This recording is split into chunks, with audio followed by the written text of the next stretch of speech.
I will now make a statement as the President of the General Assembly.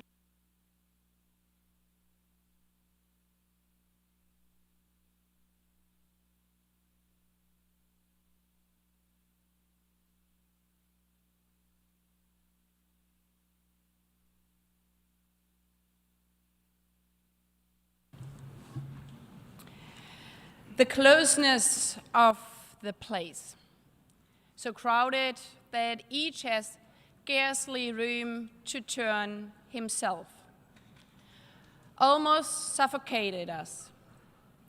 I was soon put down under the decks.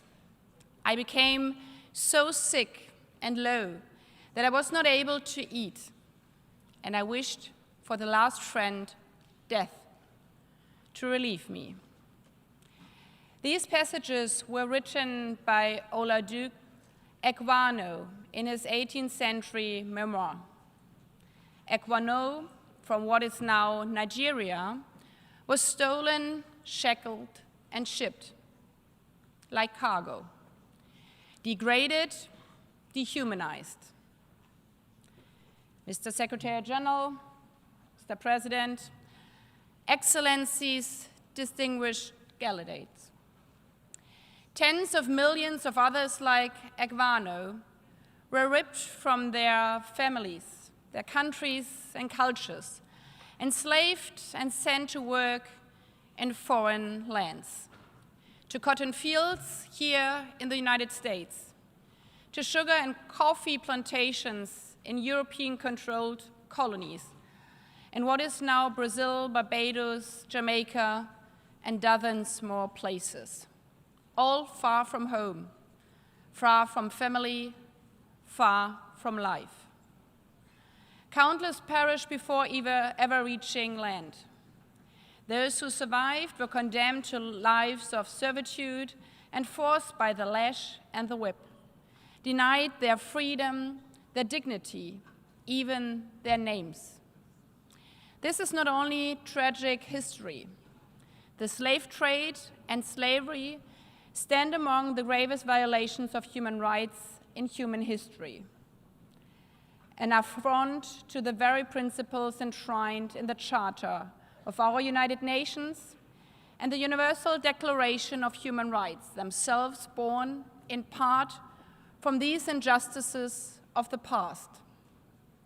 Indeed, the memory of this atrocity is immortalized here at the United Nations in the Ark of Return and is commemorated in this hall year after year.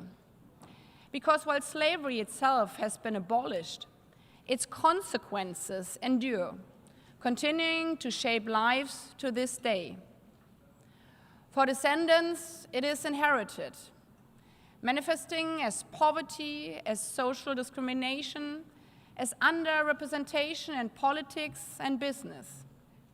And for countries of origin, many of whom have representatives here today, it was the hollowing out, the loss of entire generations who would otherwise have helped to sow the seeds of prosperity. It was, to put it in colder terms, mass resource extraction. Those of us whose predecessors did not have to live through these atrocities can never truly fathom how dire the conditions on those boats must have been, nor how hopeless and heartbroken the people.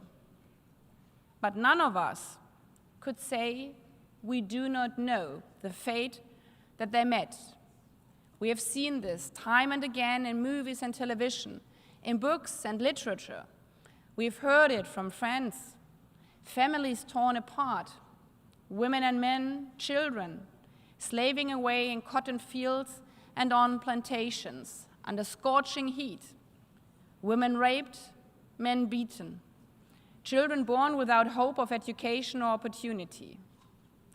Addressing these injustices is therefore a moral imperative, rooted in a collective responsibility to confront past wrongs and to shape a more just future.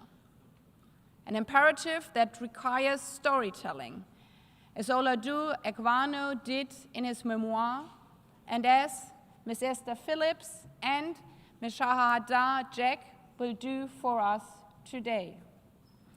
An imperative that demands action to challenge long-entrenched discrimination, raise awareness and push for more just and inclusive society.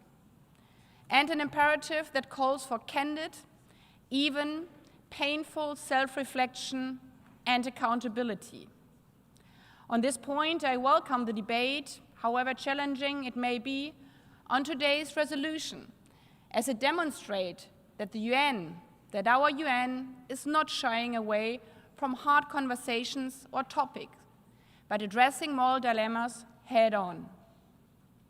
Excellencies, while systematic slavery and the slave trade may be confined to the past, its roots of discrimination live on, as do grave violations of human rights. Indeed, in the middle of the last century, the world saw slavery transformed from legally sanctioned to clandestine, with new forms of forced labor, human trafficking, and debt bondage. We must therefore be tireless in pursuit of justice, ensuring that we remain active participants in the pursuit of dignity, accountability, and equality across generations. As Oladu Ekwano once said, "The duty I owe to my country will not suffer me to be silent." I thank you.